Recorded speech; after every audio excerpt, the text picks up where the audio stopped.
It was still dark when Mary opened the back door of the mansion. She had arrived early, like she always did. The cleaning products in her old leather bag clinked softly as she stepped inside. No one ever greeted her, not even a good morning, and that was fine. She wasn't there to be seen. But that day, something felt different. Something heavy was in the air, almost like fear. As she climbed the marble stairs, the silence grew louder.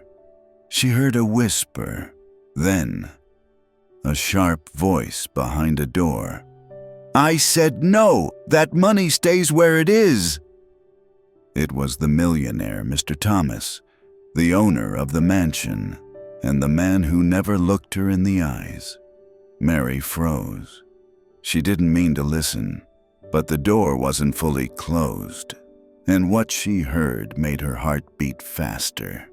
"Do you realize what this could do to the markets? If this gets out, I'll lose everything." Then a second voice, calm and colder.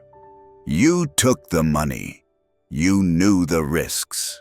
Now it's time to pay." Mary quietly stepped back. Something was very wrong. She had seen Mr. Thomas shouting before, but never like that. Never with fear in his voice. Later that morning, while dusting the edge of a gold-framed painting, she saw him standing by the window, alone, holding his head in his hands. She couldn't help it. "Sir, I'm sorry to speak out of place, but maybe what you need right now isn't money." He turned, slowly. His eyes were tired. Not angry, just lost. "What did you say?" Mary took a breath. "I said, sometimes when we chase too much, we forget what really matters." He stared at her, confused. She smiled gently. "There's a verse I like. It says, 'What shall it profit a man if he gains the whole world but loses his soul?'" Silence. Mr. Thomas said nothing, but for a moment he seemed to stop thinking, stop calculating, and just listen. Then, without a word, he left the room. Mary returned to her work. She didn't think much of it. People like him didn't hear people like her. But the next morning, there was a car parked in front of her small brick house. Not just any car, a brand new luxury car. Shiny black with tinted windows and a ribbon on the hood. She thought it was a mistake, until her neighbor Ruth came running. "Mary, Mary, a man in a suit left this note for you." Mary opened the envelope with trembling hands. Inside, a card. Just 5 words. "Thank you for saving me." Her knees almost gave out, because next to the note, there was also a bank statement. A new account, in her name, already filled with more money than she had seen in her entire life. Enough to pay off every loan, enough to buy back her sister's house, enough to help her grandson start over after prison. Mary sat on the steps of her house and cried. Cried like she never had before. But deep down, she knew this wasn't about the money. It was about the seed she had planted, a seed of truth in a soul that had almost forgotten how to feel. Because sometimes a whisper of faith can be louder than a room full of power. Mary didn't touch the car for 2 whole days. She left it right there, parked in front of her house. Some neighbors thought it was a mistake. Others thought she had won the lottery. But Mary, she just kept cleaning. She still took the bus, still packed her lunch in an old plastic bag. She didn't want to be noticed, and yet, now everyone was noticing. On the third morning, Ruth, her neighbor of 20 years, couldn't take it anymore. "Mary, for heaven's sake, are you going to explain that car, or do I need to call the news?" Mary chuckled softly. He just needed someone to remind him that his soul mattered. That's all. Ruth raised an eyebrow. "He, the millionaire you work for?" Mary nodded slowly. "That man carries more weight on his back than any of us can see. It's not always about riches, Ruth. Sometimes it's about what the riches have taken away." They sat in silence on the porch. Behind them, Mary's house was small but clean. Photos of her family filled the living room. Her late husband, her daughter who had passed from illness, and her grandson, Elijah, who had just come back from prison after serving 2 years for a crime he didn't commit. "Maybe God put you there," Ruth whispered, "at the exact moment he needed someone brave enough to say the truth." Mary didn't reply, but she thought about it all day. Back at the mansion, things had changed too. The staff whispered about Mr. Thomas's new behavior. He didn't shout anymore. He stopped wearing his $1,000 suits. He even started drinking coffee in the kitchen with the staff. One morning, he came in and asked the gardener how his mother was doing. People didn't know what to think. The man who used to walk like he owned the world was now asking questions, listening, even smiling. But it wasn't just kindness. Behind the calm, something else was growing. A new version of Mr. Thomas, less obsessed with investments, more focused on people, and slowly, his world began to change. He called his estranged brother after 10 years. He visited his childhood church. He even started selling parts of his business to create a foundation for young people with criminal records. People like Mary's grandson. One morning, Mary arrived early again. This time, he was already waiting at the door. "I've been thinking about your verse," he said. She looked up. "The one about gaining the world, but losing the soul." He smiled. "I think I almost lost mine." Mary's eyes welled up, but she held them back. "Maybe God just waited for you to be still, so he could speak." He nodded. "Would you help me?" Mary blinked. "Help you? How?" "I want to understand what matters.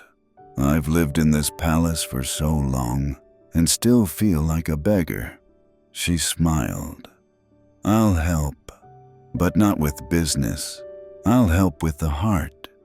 And from that day on, every Friday morning they sat down together, not as employer and employee, but as two people. Two broken souls on the road back to wholeness. Not everyone was happy with the new Mr. Thomas, especially not his business partner, Victor. Victor had been by his side for over a decade.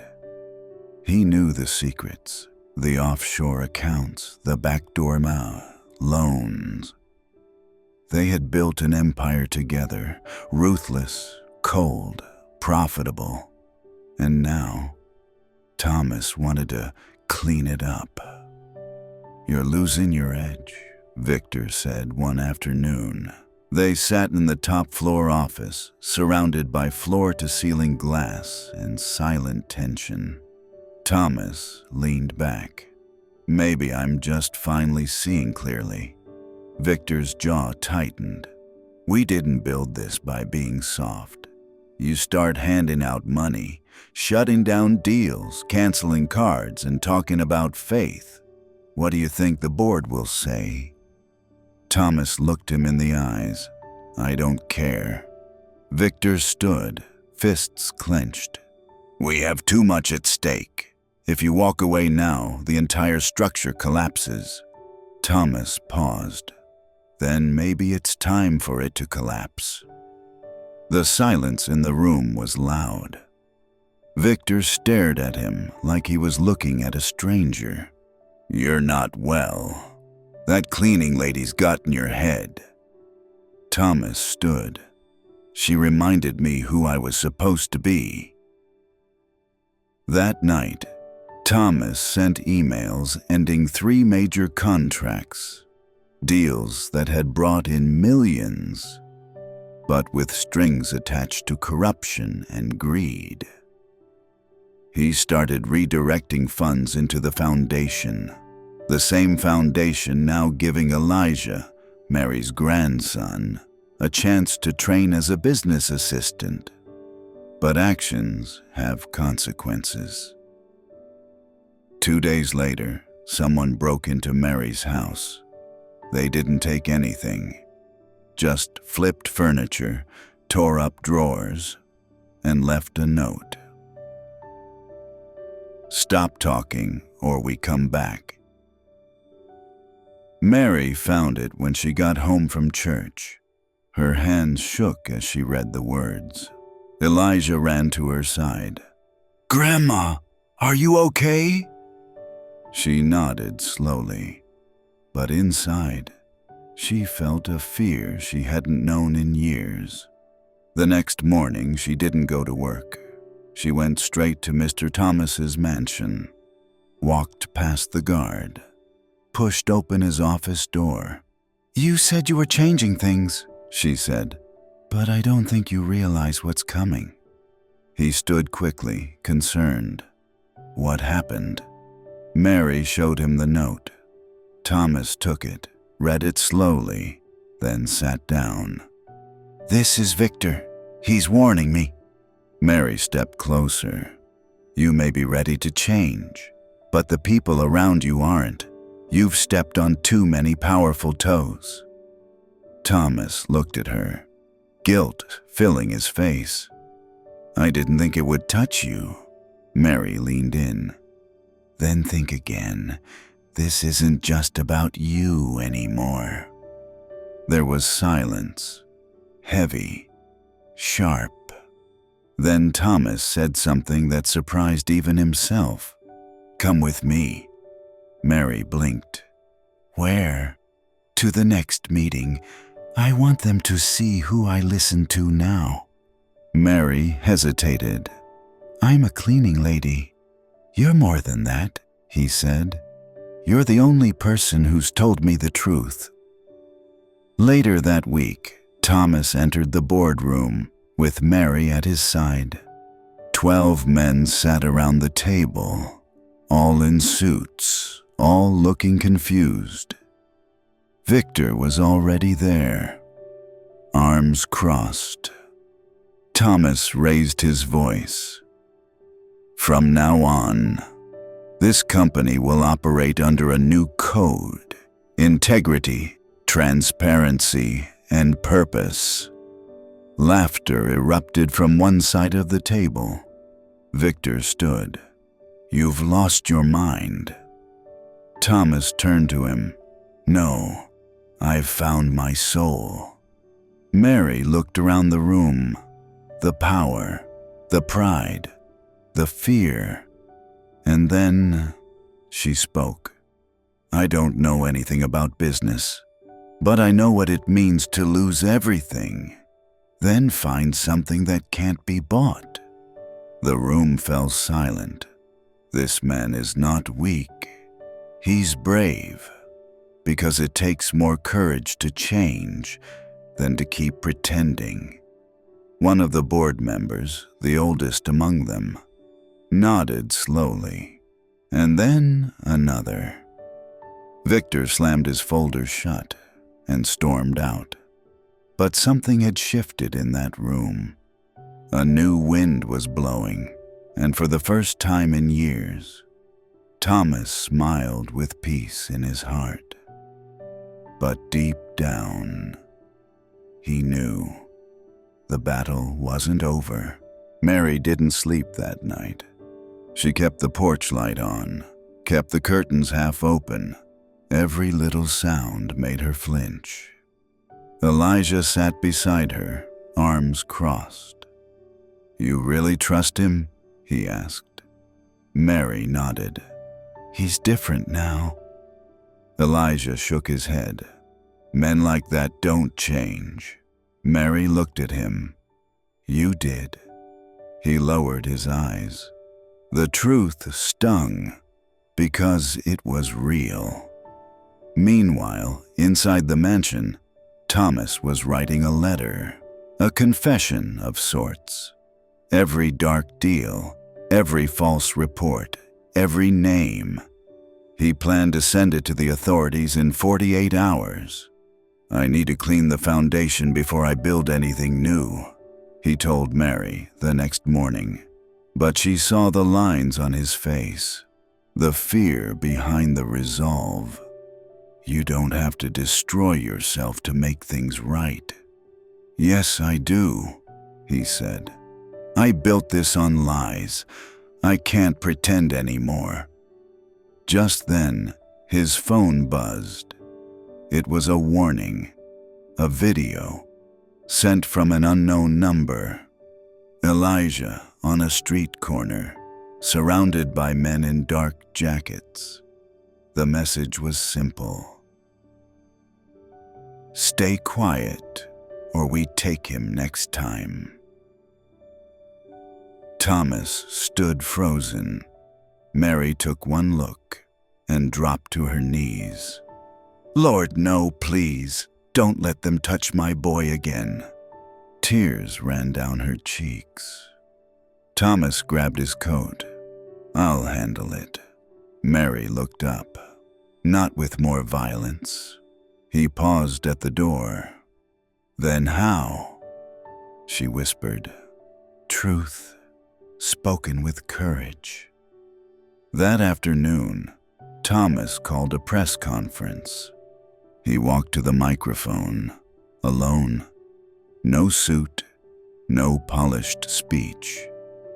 Just a man, ready to lose everything. He began to speak. He confessed what the company had done, how wealth had blinded him, how the thirst for riches, investments, and false respect had turned him into someone hollow. Then he said her name, Mary. He told the world how a cleaning lady, yes, a cleaning lady, spoke truth into a storm, how one sentence from her heart cracked open years of silence in his own, and the room went still. That night her house was lit up by cameras. Reporters, microphones, people asking for interviews. Mary didn't want any of it. She just held her Bible tight and waited for Elijah to get home safely, which he did. No bruises, no cuts, just tears in his eyes. "They let me go," he whispered. "I think they were watching, waiting." She pulled him close. "God's watching too, always has been." 3 days after the press conference, the arrest warrant came. But it wasn't for Mr. Thomas. It was for Mary. The charge? Money laundering. Fake. Fabricated. But with enough documents and digital footprints to confuse the police. At 6 a.m, they came to her door. Uniforms, sirens, cold voices. Elijah ran to stop them. "She didn't do anything." But they pushed him back. Mary didn't resist. She looked at the officers, calm. "Can I bring my Bible?" They nodded. She turned to Elijah. "Stay strong. and don't stop praying." He stood there, fists clenched, heart breaking, as the car drove away. At the station, Mary sat alone in the small gray room. No lawyer, no answers, just silence. Until the door opened, and Victor walked in, smiling. "You should have stayed quiet," he said. Mary looked at him. "I thought you left the company." "I left the company," he said, "not the power." He leaned in close. "You want to play saint, cleaning lady? That's fine. But saints still bleed." Mary whispered softly, "Vengeance belongs to the Lord." Victor laughed. "Let's see if he picks up the phone." Then he walked out. Back at the mansion, Thomas was pacing. When Elijah arrived, out of breath and furious, he didn't knock. "She's in jail. They're blaming her and you're here?"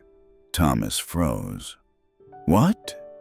"She's sitting in a cold cell while you talk about integrity." Thomas's face turned pale. "This is Victor." "No kidding," Elijah snapped. "I told her this would happen." Thomas grabbed his coat.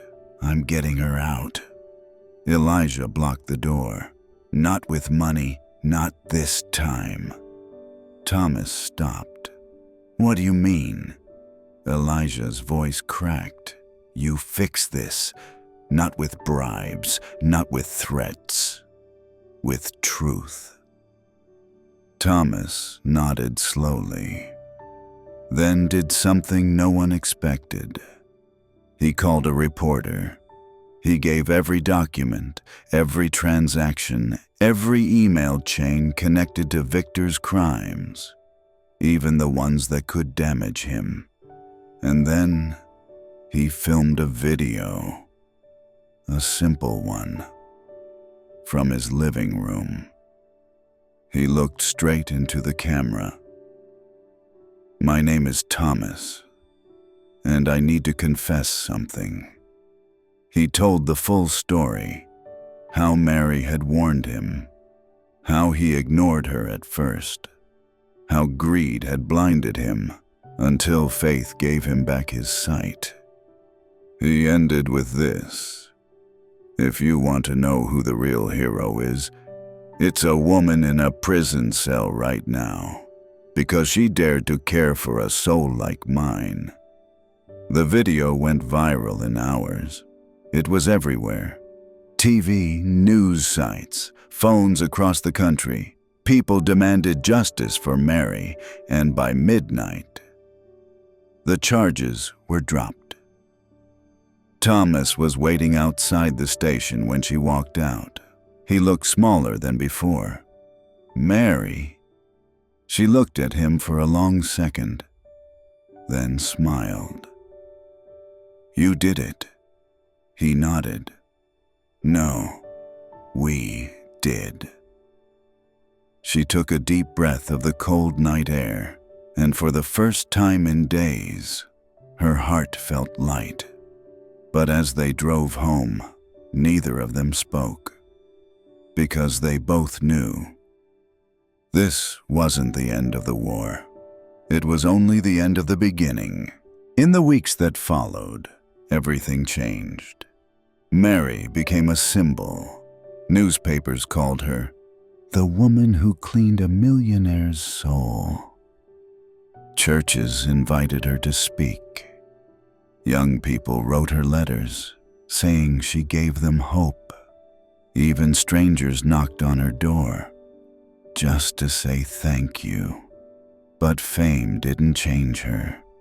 Every morning she still woke up at 5:30, still swept her porch, still cooked her oatmeal with a pinch of cinnamon and a quiet prayer. "I didn't do anything special," she kept saying. "I just told the truth." But behind her humility, something was stirring. Elijah had changed too. He started attending evening classes. He shaved his beard.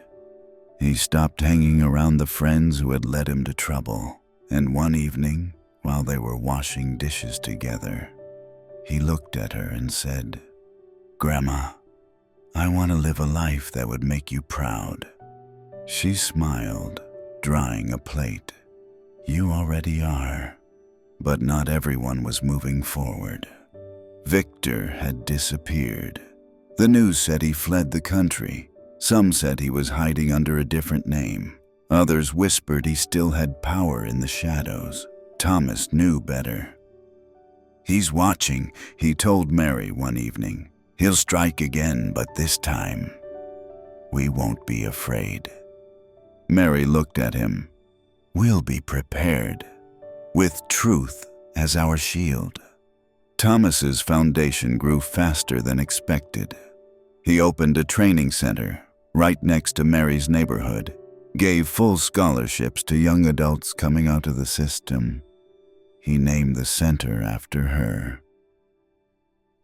The House of Mary. When she saw the sign, she covered her mouth with both hands. "I don't deserve this," she whispered. Thomas smiled. "No, but you lived it." She walked through the doors with tears in her eyes. Inside were dozens of students. One girl came up, about 16, holding a notebook. "My mom said you changed a man's heart. I want to learn how to do that too." Mary looked at her. "You already have the most powerful tool." "What is it?" "Compassion." The girl blinked. "No one ever said that to me before." Mary placed a hand on her shoulder. "Then I'll be the first of many." In the weeks that followed, everything changed. Mary became a symbol. Newspapers called her the woman who cleaned a millionaire's soul. Churches invited her to speak. Young people wrote her letters, saying she gave them hope. Even strangers knocked on her door, just to say thank you. But fame didn't change her. Every morning she still woke up at 5:30, still swept her porch, still cooked her oatmeal with a pinch of cinnamon and a quiet prayer. "I didn't do anything special," she kept saying. "I just told the truth." But behind her humility, something was stirring. Elijah had changed too. He started attending evening classes. He shaved his beard. He stopped hanging around the friends who had led him to trouble. And one evening, while they were washing dishes together, he looked at her and said, "Grandma, I want to live a life that would make you proud." She smiled, drying a plate. "You already are." But not everyone was moving forward. Victor had disappeared. The news said he fled the country. Some said he was hiding under a different name. Others whispered he still had power in the shadows. Thomas knew better. "He's watching," he told Mary one evening. "He'll strike again, but this time, we won't be afraid."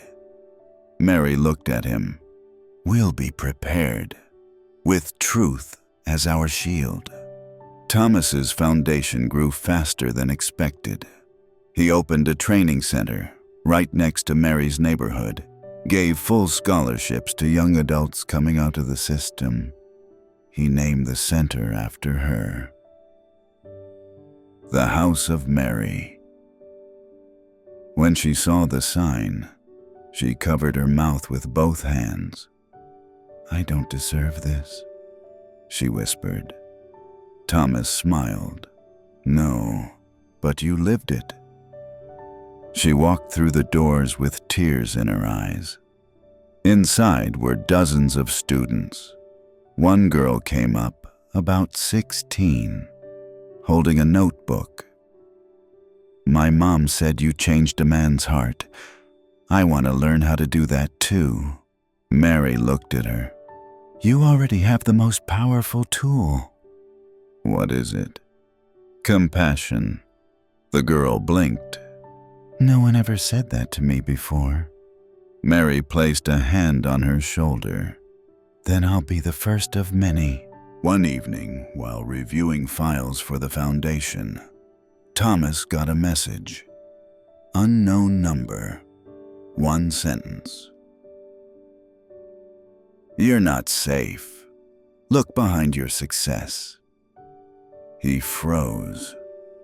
Was it Victor? He thought the man had disappeared for good. Mary was in the next room teaching a small group of women from the community about basic budgeting and how to avoid credit traps. He didn't want to interrupt, but as he sat alone in his office, staring at the screen, he started to notice small things. One bank transaction that didn't match. A recent investment under the foundation's name, but without his approval. A name listed in the company records he didn't recognize. When he clicked it open, Victor. Not directly, but through a shell company, using the foundation's name. He stood up so fast, his chair fell backward. He called Mary in. Victor's been laundering money through the foundation. She blinked. But how? He created a fake board member, slipped it through the papers weeks ago, probably when all eyes were on the press coverage. Mary sat down. Then we expose it, together. Thomas shook his head. If this gets out the wrong way, they'll shut everything down. Every young person we're helping, gone. Mary was quiet. Then she said, We don't hide truth. We pray, we prepare, and we tell it. That night, Thomas didn't sleep. He made calls, spoke to lawyers, reviewed every file, line by line, looking for the leak. At dawn, he stood in the middle of the foundation's new training center. He watched the students arriving, smiling, laughing, carrying dreams, and he realized this wasn't about reputation anymore. It was about legacy. He went back to his office and called a special meeting. Mary sat at his side, as always. They brought in the board, the media, even the police. Thomas stood up.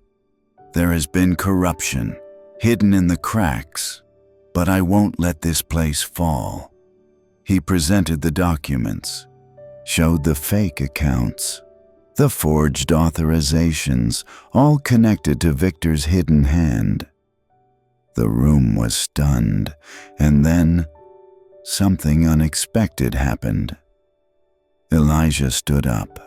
He walked to the front, nervous, shaking. My name is Elijah. I was once locked up because someone else lied.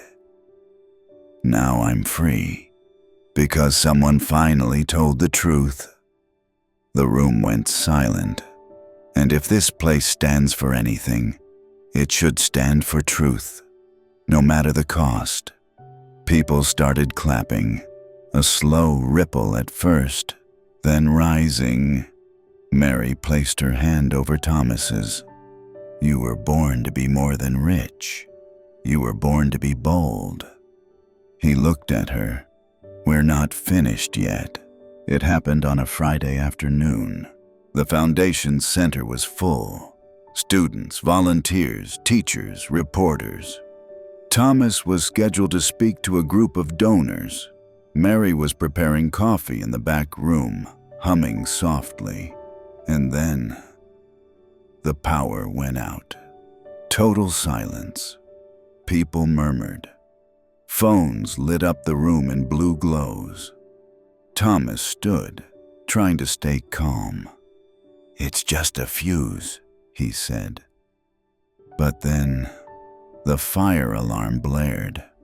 Smoke began to creep under the doors. Mary rushed out from the back. "It's the electrical room. Something's wrong." Thomas grabbed a fire extinguisher and ran toward the hallway. But before he reached it, someone grabbed his arm. A man in a dark jacket. "Victor, you should have left it alone," he hissed. Thomas stared at him, stunned. "You did this?" Victor smirked. "This place is built on lies. You just forgot who helped you build them." Thomas shoved him back. "No, this place is built on truth now, and truth doesn't burn." Victor pulled something from his pocket. Matches. Wet from sweat, shaking in his hand. "You ruined everything." But before he could strike, Mary stepped between them. Her voice was steady. "You've already lost, Victor. You just don't know it yet." He froze. Everyone was watching now. The police arrived seconds later, rushing in as volunteers opened windows and helped evacuate. Victor tried to run, but Elijah tackled him before he could reach the side door. "You're not hurting my family again," he said, pinning him to the ground. Sirens echoed outside. Firefighters rushed in. The smoke was real, but the fire hadn't spread. Later that evening, as everyone sat outside, coughing, shaken, but safe, Thomas stood before the students. The building was dark behind him, blackened at the edges, but his voice was clear. Evil always tries to silence the truth, but today, it failed. Mary stood beside him. And then Thomas looked at the crowd and said, "Years ago, I believed my wealth would protect me, that banks, lawyers, and credit cards could keep me safe. But I was wrong." He looked at Mary. "She showed me that real strength doesn't come from money. It comes from character, from faith, from people willing to stand in the fire." He turned to Elijah, "And from second chances." Everyone applauded. Some cried. Mary smiled, her eyes filled with tears. Thomas continued, "We'll rebuild this place, brick by brick, truth by truth, and we'll do it the right way." That night he drove Mary home. Neither of them said much, but before she stepped out of the car, Thomas looked at her and said, "You saved me more than once." Mary smiled. "No, God did. I was just the broom he used." 6 months later, the foundation reopened. But this time, in a new building, stronger, brighter, built not just with bricks, but with trust. They called it the Lighthouse. Because as Mary said in the opening ceremony, even in the darkest night, light finds a way. Elijah was now a full-time mentor there. He wore a name badge, carried a clipboard, and smiled like a man who knew who he was. One of his students asked him, "Do you ever miss your old life?" He shook his head. "No, because I've never been more free than I am now." Mary still cleaned her own house, still cooked her own meals. But every Wednesday, she led a group of women in the community. They didn't call it a Bible study. They called it the table. Because everyone had a seat. Thomas, he sold his last company share, donated half his wealth to build community centers across the country. When someone asked him if he regretted giving up his empire, he smiled. "I didn't give it up. I traded it for something richer." He no longer needed bank statements to feel secure. His peace came from something deeper, a peace that doesn't shake when the markets crash. As for Victor, he faced trial. The judge called it one of the most deliberate acts of sabotage and greed the court had seen. He was sentenced to 15 years, and on the day of sentencing, Mary sent him a letter, just one sentence. "You are not beyond redemption." No response ever came, but she didn't write it for him. She wrote it because that's what grace does. It leaves the door open. And in the quiet mornings when the world was still asleep, Mary sat on her porch, hands wrapped around a warm mug, watching the sunrise, grateful, humbled, at peace. A year later, a young man walked into the lighthouse. He had tattoos on his hands, eyes full of pain and pride. Elijah greeted him with a firm handshake. "What brings you here?" The boy hesitated. "A woman at a bus stop told me you give people like me a second chance." Elijah smiled. "You came to the right place." In the back of the room, Mary watered a plant by the window. She looked over and smiled, because the work never ended. But neither did the grace. If this story touched your heart, don't keep it to yourself. Share it with someone who needs hope, with someone facing darkness or carrying guilt, or wondering if people really can change. Because sometimes, all it takes is one voice, one act of courage, one cleaning lady, to remind the world that grace still exists. And if you believe in second chances, if you've ever needed one yourself, leave a comment below saying, "Light still shines." We'll be reading every one.